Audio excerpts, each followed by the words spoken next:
This is Invincible Career. I'm Larry Cornett. So, a few weeks ago, maybe it's been a few months, I received a question through my anonymous Q&A form that I have on my website. Somebody was asking me about kind of tried and true methods for transitioning from being a full-time employee to becoming a consultant or a contractor.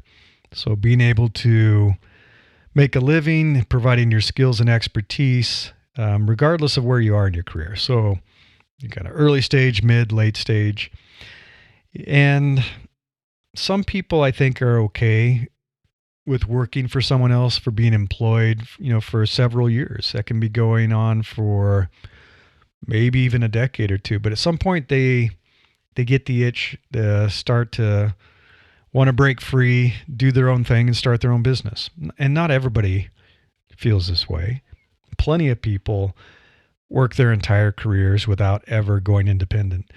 But I would say in Silicon Valley, in the tech industry, there are a lot of people that dabble with running their own businesses, being consultants or contractors or what have you. Sometimes you just want more independence. You want more flexibility in your work schedule. In other cases, I remember I felt this way. You get kind of tired of the incremental raises, the occasional bonuses and promotions. You want to take control. So the harder you work, the more money you make. And whatever your reasons are, if you're a knowledge worker, like I would guess this person was, or I would guess that many of you are, people that make a living with what you know and a lot of the work that you do online, it's pretty easy to spin up a business very quickly. And I've done this a couple of times during my career, my 20 plus year career. I also have a ton of friends and people I've worked with before who became consultants after years of being employees at tech companies in the Bay Area. And it wasn't terribly hard 15, 20 years ago. It wasn't super easy, but it wasn't terribly difficult. But it's even easier now. So much more accessible, so much easier to spin up a website and payment systems and work for yourself, essentially. So what I did is I took exactly what I'd been doing as an employee. So this is the very first time that I became a consultant. I took what I did and transferred that into a service offering. So it was my day-to-day job. I think this is back in 1998. I'd been a senior designer to startup, and we got acquired, we got spun out again, and I wanted some more stability in my life. So oddly enough, I decided to form my own design agency to do that. And it was more stable. I mean, I was in control of getting my clients and the work that I did and how much money I made, rather than getting acquired and fired over and over again. Strangely enough, this happens a lot. My very first client after I quit my job was my previous employer. So I said, hey, I don't really want to be a 9-to-5 employee anymore. I'm going to start my own business. I'm going to start doing design consulting with various tech startups. And they said, hey, we'll hire you. We still want you to work here, even if you don't want to be an employee. And then I added more clients over the coming weeks and months. Back then, I don't even think I had a domain name or a website. It took a while. I had already been working with several clients and completed a lot of projects before I decided, hey, maybe I should create a website for this.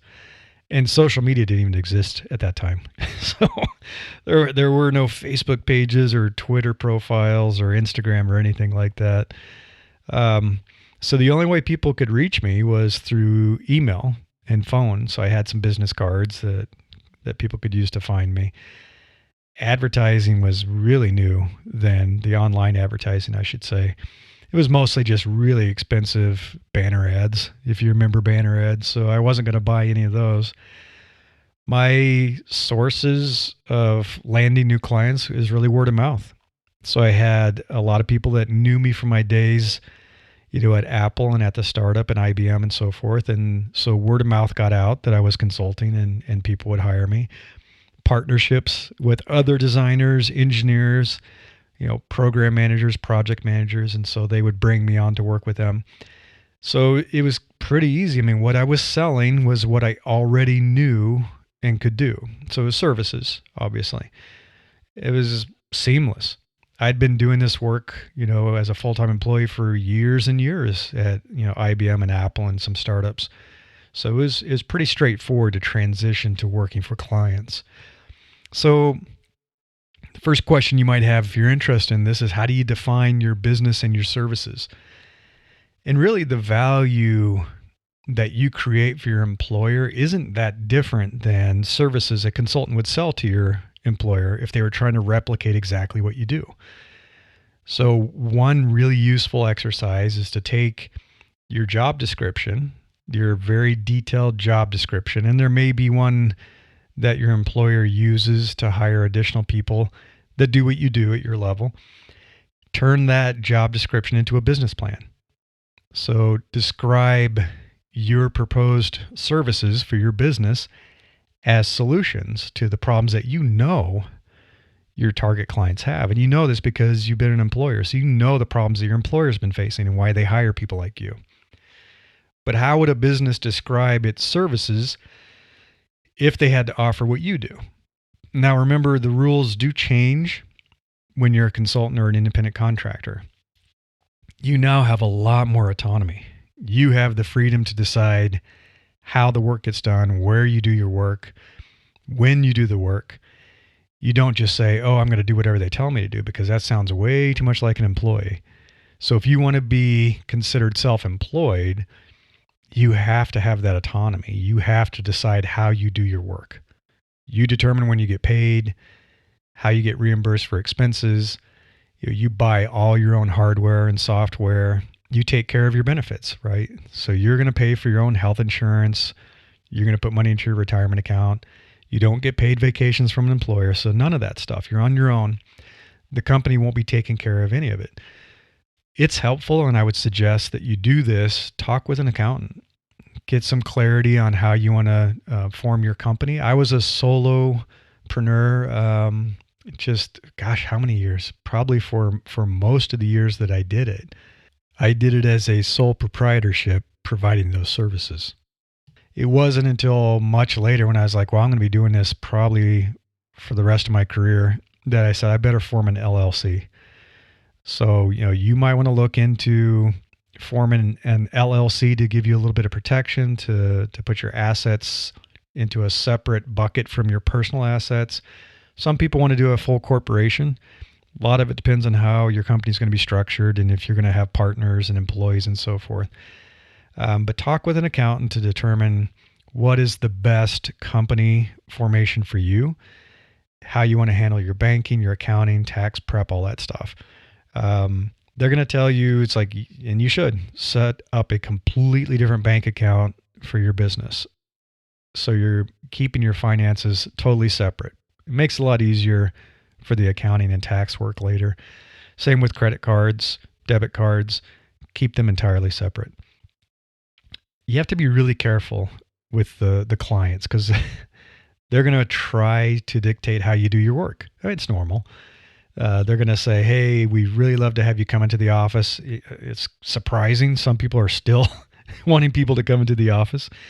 When I was independent, they were always wanting me to come into the office. And I was like, I'll come in once a week, but I don't need to be there to do the design work that I was doing. And being available certain hours. So they want you to be, on Slack or whatever, 9 to 5, using their hardware, sometimes for security reasons. You have to be careful. If you're using their equipment and you're working in their office, it starts to look a lot like being an employee again. And you run the risk of being classified as an employee, which changes entirely how you and your employer are going to handle the way you get paid and taxation. And if that happens, you won't be able to write off your business expenses on your taxes. So all the stuff that you have, they're like, no, you're not independent. You're not a business. You're an employee. Next big question people always ask when I talk with folks about this, like, I have no idea what to charge for my services. So the best time to do your research and figure out what you want to charge for your rate is to look internally. What is your company currently paying people that they hire as consultants or contractors to provide the same services you do? Most companies do hire contractors at burst capacity. So I know we did this pretty much every company where I worked as an employee, we'd bring on temporary contractors as, designers, engineers, what have you. So find out what they're paying those folks. What is the going rate? If they hire an outside agency or a consultant, what are they paying them to provide the services you're thinking about doing? And then do some external research too. So you got to figure out what the market will bear. The market's changing a lot now. It's becoming a global market, which is interesting. So if you have friends at other companies that are hiring consultants and contractors, what are they paying those folks? If you have friends who are already consultants and contractors, what are they charging their customers? And I was lucky enough, some of my friends were very transparent. I said, I'm thinking about charging this. Is it too high, too low? And they guided me in the right direction because they knew what they were already charging. So you have to do your homework, figure out if you want to do an hourly rate or a flat rate by project. There's a lot of pros and cons of both approaches. It's hard when you're just starting out to figure out a flat rate. You just don't have enough experience yet. Typically, you do that, you're going to end up working more than you're getting paid. It's pretty common. Yeah, you tend to think it'll be done more quickly and be a little more easy to accomplish. And so you say, oh yeah, it's going to be this much to finish this project. And then there's overruns and you end up eating that. So it's okay to start with an hourly billing rate, track your hours. I think eventually the way you really want to be doing this work as a consultant is to sell the value you deliver, not hours. No one really wants to be working for hours because that puts a cap on how much you can make. So I think you shouldn't be punished as well if your experience enables you to do things more quickly. And that's the problem with an hourly rate. I linked some stuff in the newsletter at newsletter.invinciblecareer.com that talks about some of the benefits of project-based pricing, monthly retainers. I like monthly retainers as well. I did a lot of that when I was doing some startup consulting. And you basically just say, this is how much it costs to keep me on retainer every month. And this is the type of work I'll be doing for you, the hours I'll set aside for you. I'll be available 10 hours a week to do calls or meetings or what have you. Retained engagements are really great. The very next question people ask is like, how do I find clients? Where do I find them? And it is the hardest part of getting started with a consulting business. It's a cold start problem. Where do you find your clients? How do you get enough of a reputation that people will hire you? If you have nothing yet, you have no past clients, no testimonials, no portfolio. And the hard part is, why should anyone trust you? If you're an unknown quantity, they don't know who you are as a consultant. How do they know you do great work, right? So that's the answer to that question right there. So think about this. Who already knows you? Who trusts you? Who knows the kind of work that you can do? If you have no clients yet, well, it's going to be your previous employer. It's going to be the people who've worked with you, your colleagues, your bosses, and so forth. Many of my consulting clients, and this still holds true for my career consulting, my leadership consulting, they're previous colleagues, previous bosses. They would be the ones sometimes hiring me. So I would work with somebody at a past company and they'd go to a new company and they'd say, hey, can you come over here and work with me? I trust you. I know how to work with you. Help me build this team. Lead the team until we can figure out who we want to hire as the full-time head of design or head of product. Sometimes they refer me to other folks. So somebody will be talking with them over Zoom now, I guess, instead of coffee and lunch. And they're like, oh, I'm really looking for somebody to take on this role. I need somebody who's kind of a design strategist. I can't find anybody. And they're like, oh, I know somebody. And they would refer me, which is great. Like I said, my very, very first client in my entire consulting history of doing this was my past employer. I told them I was quitting. They said, oh, please stay as an employee. Things are going to become more stable. And I said, no, it's not. I really want to be a consultant. And so they hired me and they said, I'll take all the hours that you have. And so they were taking 100% of my time for quite a while. Then the next client hired me because I think it was an employee on their team, their design team, had worked with me at Apple. And so he brought me over and said, hey, we're overloaded. We need more design help. He told the manager, hey, go hire this guy, and they did. So it's all about networking. I tell you about this all the time. Same with finding jobs. It's all about your network. And then I had a number of past colleagues who are now consultants who would bring me into projects and vice versa. So a designer would bring me in to partner with them on a big project that was just too much for one person. Engineers would say, hey, we need to really bring some of that Apple design love to this product, and they would recommend me and another person I worked with. Product managers who had loved working with me at past companies said, hey, can you come over and help us? It's all about that network. So leverage your close network. These are people who already know you, people that enjoyed working with you. They trust you. They know the quality of your work. So as you spin up this business, reach out and say, by the way, I don't know if you knew, I've started my own consulting business. So I've got some time available for new projects. If you know of anything, let me know. And you'd be surprised how many times they know somebody that would want to hire you. So then the key is you're doing this, you're consulting, you're like, is this working? Is this worth continuing? Am I going to be successful with this? So as you're building up your reputation, doing the work in your portfolio, you're going to be able to attract new clients. And this is when it flips. So if you're starting to attract clients that have never worked with you before, then the demand's increasing. Word's getting out about you. You're building a positive reputation. As you have more demand and more than you can fulfill, you can increase your rates. That's how you know that your business is up and running. You're successful. It's like, man, I've got to keep increasing my rates. I got too much work. It's different to be running your own business than, if you've never done it before, than being an employee. So you don't want to ever let your pipeline run dry. So even if you're fully loaded and you're busy, you should still always be connecting with people. You want to keep opportunities flowing in. You have to keep up marketing. You have to keep up your sales pipeline. The thing that we always did, the people that I worked with in the past, is we would send business to each other. So I would be full, but I would still get opportunities coming in, a lot of inbound requests, and then I would refer them to other designers or product leaders or what have you. So always keep your pipeline going. You don't want to get into a cycle of like boom and bust, feast and famine. As you're doing this, and this is what's a little bit different as well, if you're running a business, is building up a financial cushion.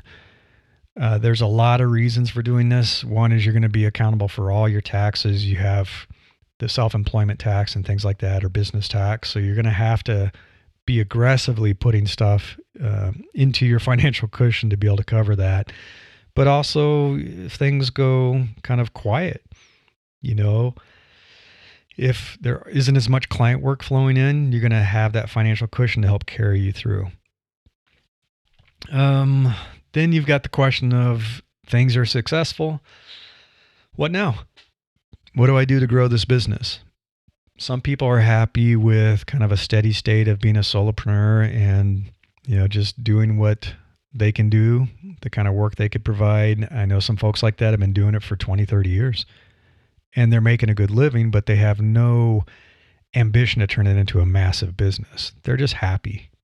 They're just happy being a solopreneur. You could decide, do I want to scale this up? Do I want to hire employees? And there are pros and cons, obviously, of doing that. Do you want to hire contractors to scale up so it's less of a risk than employees? Big question people have is, do I bring on a partner? Do I want to do kind of a federation, a loose partnership, which is what I was doing? Or do I want to formally expand my company, form an LLC or a corporation and bring on real partners? And now we're starting to really grow. Looking at ways to diversify your income streams, which is super important. When I worked with engineering consultants, they would often do this. So they had kind of their consulting income from working on projects with the employers that had hired them, but they also were writing like these code modules that they could sell. One of them actually has a pretty decent passive income stream from this. So it's these real kind of little niche use cases that their code solves a problem and they sell that module and they get recurring revenue from that. So there's other ways you can do that. I know some designers do that. They'll design like WordPress themes, various types of things that can, icon suites that can be sold and resold. So there's a lot of questions that come with that. It's a good problem to have. I mean, it means that your business is growing, that you're successful. And so that's a good point to be. So good luck with this. I hope it helps. If anybody who's listening is considering transitioning from being an employee to a consultant, I've really enjoyed it. The first time I did it for several years during the dot-com boom. And then in 2010, I went back into consulting. So I haven't been an employee for, almost 11 years now. I've been consulting and running my own businesses ever since. So it's a lot of work. It's hard at times. It can be stressful, but not like being an employee isn't stressful, right? I find it very rewarding. The freedom is going to be like nothing you've ever experienced before as an employee. Just sitting here on a Wednesday and say, hey, things are kind of quiet. Maybe I'll go skiing tomorrow. I'll just take the day off and go skiing. Can't really do that very easily as an employee. If you have any questions, if you're thinking about doing this, and I'm sure there's going to be tons of questions, feel free to reach out to me. Leave a comment on the newsletter. If you go to newsletter.invinciblecareer.com, you'll see all the past archives of all the editions of this. And you can find this one and leave a comment, ask me a question if you'd like. And good luck. I hope that those of you that are interested can make this work. It is a fantastic journey. Until next time, I wish you the best of luck in becoming an opportunity magnet for the best things in life.